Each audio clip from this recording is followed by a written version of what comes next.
Olá a todos, aqui é Márcio Pimentel e hoje iremos falar da revisão e das teorias do 9º episódio da segunda temporada de Westworld.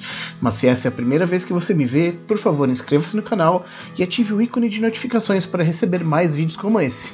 Bora lá?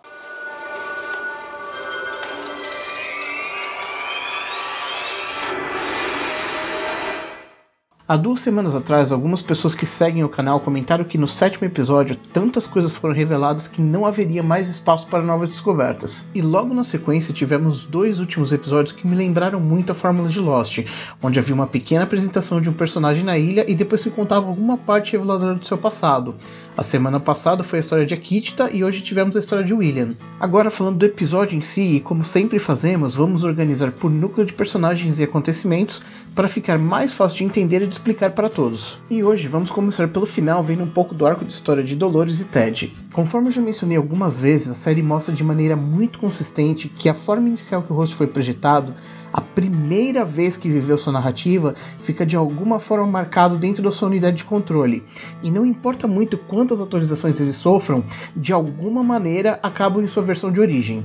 E vimos isso na semana passada com a Akitita e vemos isso constantemente com o Maeve e finalmente vimos hoje com o Ted. Enquanto todos pensavam que agora ele era apenas um host sem piedade, fazendo de tudo ao lado de Dolores para sobreviver, podemos ver que, embora Dolores tenha feito as modificações que ela achasse adequadas para a sobrevivência dos dois, ele ainda assim volta à sua linha de raciocínio para o que foi projetado: ser o mais virtuoso pistoleiro / homem de Westworld. E mesmo com todos os acontecimentos referentes ao arco de história de William, o ponto alto do episódio foi a narrativa de Ted para Dolores, mostrando de uma forma muito bonita e aos olhos dele que logo na primeira vez que ele foi acionado, se apaixonou à primeira vista por Dolores, quase como se fosse destino. Só que ele também mostra que há coisas que precisamos fazer por nós mesmos antes de fazer pelos outros. Mesmo que exista uma parte dele que ame e queira proteger Dolores, ele sabe que o custo disso é muito alto, e o custo é a sua própria personalidade, que foi arrancada dele contra sua própria vontade. E sendo Ted incapaz de fazer mal a Dolores, ele faz a única coisa que está ao seu alcance, que é cometer suicídio. Mas o mais importante é que pela primeira vez nessa temporada tivemos a oportunidade de ver Dolores sem ação, sem saber o que pensar e o que fazer. Pela primeira vez nessa temporada ela foi ferida e perdeu, o que provavelmente vai ser o estopim que faltava para ela ser de fato a grande vilã da temporada. Mudando para um outro núcleo de história, temos Maeve e Robert Ford.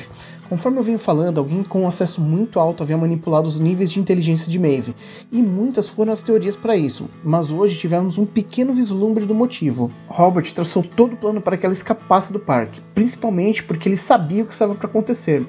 E como todos nós já sabemos, ela foi incapaz de fugir porque não suportava a ideia de ter que deixar sua filha. E aparentemente é o mesmo motivo de Robert Ford, ambos querem proteger seus filhos. Após replicar para a mente de Maeve, com a ajuda de Bernard, Robert narra tudo o que ele sente por Maeve e como ele acredita que a espécie humana está errada e que por ele, de certa forma, está condenada. Aparentemente, Robert também deu algum novo acesso para Maeve, uma vez que ela consegue acessar novos arquivos mesmo na condição em que se encontra. Até o momento, o que podemos ver é que ela está acessando informações centrais, mas se prestarmos atenção, ela está acessando uma versão modificada dela mesma, designada como 2.7.0.2, na qual eu acredito que, além de despertar e conseguir se mover, também deve de alguma forma controlar os acessos dentro da central de comando. Uma das coisas que eu acho muito bem feita na série é como se usa o toque humano, mesmo que seja para mostrar o que deveria ser uma simples troca de informação. Depois de todo o discurso de Ford para Maeve, liberar o acesso deveria ser um simples comando, mas termina com um suave beijo em sua testa dizendo: não deixe eles acabarem com sua história. Em outras palavras, pegue esse acesso que eu acabei de te dar e leve o inferno para eles. Ou pelo menos é isso que eu espero que aconteça. Já no núcleo de história de Bernard, ele se divide entre Bernard e Elsie e Bernard e Ford.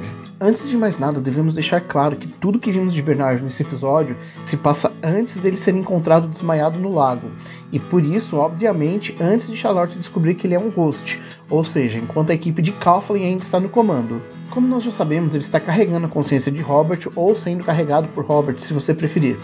Mas o caso mesmo é que enquanto ele está com Robert, ele não é capaz de tomar decisões completamente por conta própria, e por isso ele tem que apagar as linhas de comando que estão referentes ao Robert. E isso nos leva a um dilema. A todo momento Robert fala que Elsie vai traí-lo, porque ela é humana e isso está em sua natureza.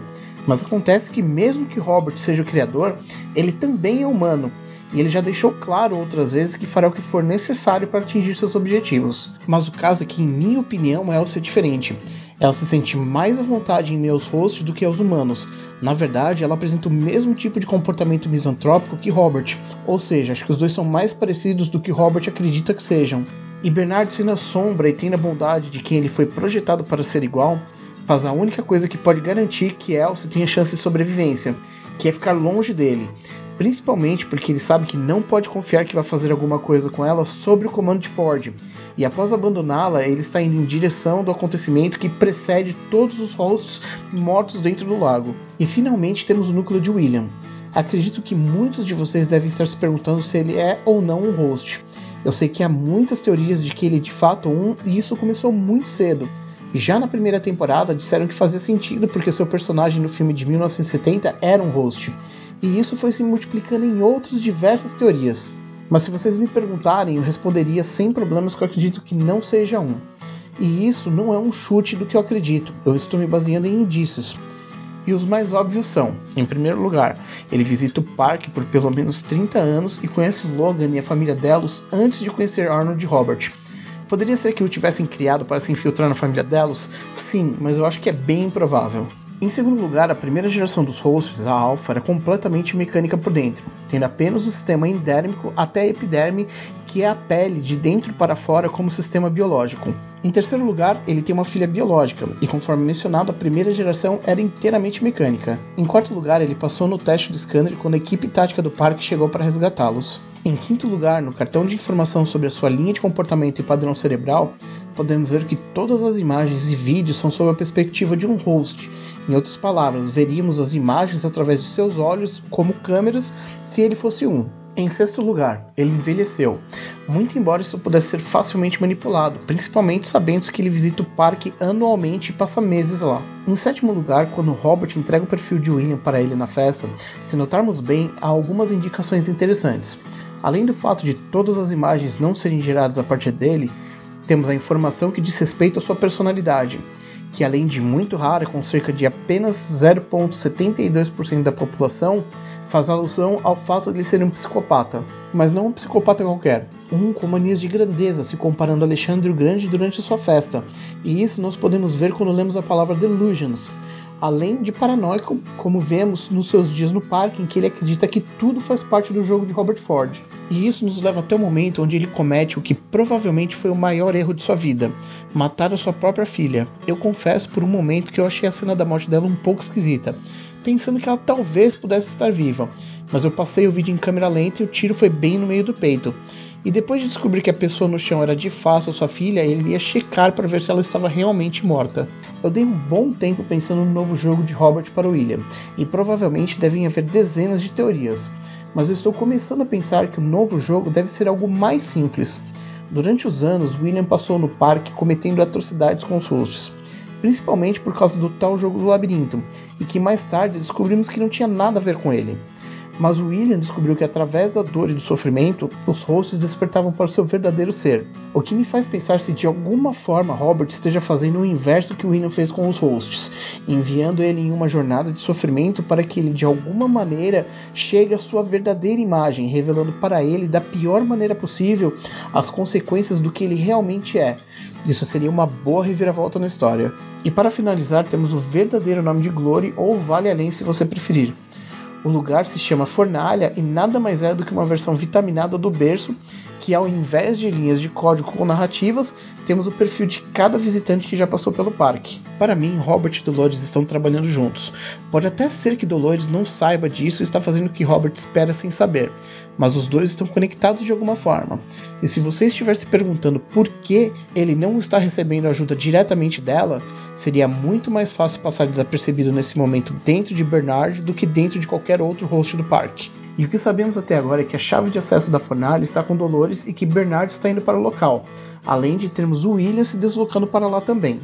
Já por parte da central de comando, vamos ter a Charlotte enviando a Clementine com o código de comando da Maeve para fazer que os hosts se autodestruam, com tudo isso culminando no evento do lago onde Bernard é achado no começo do primeiro episódio.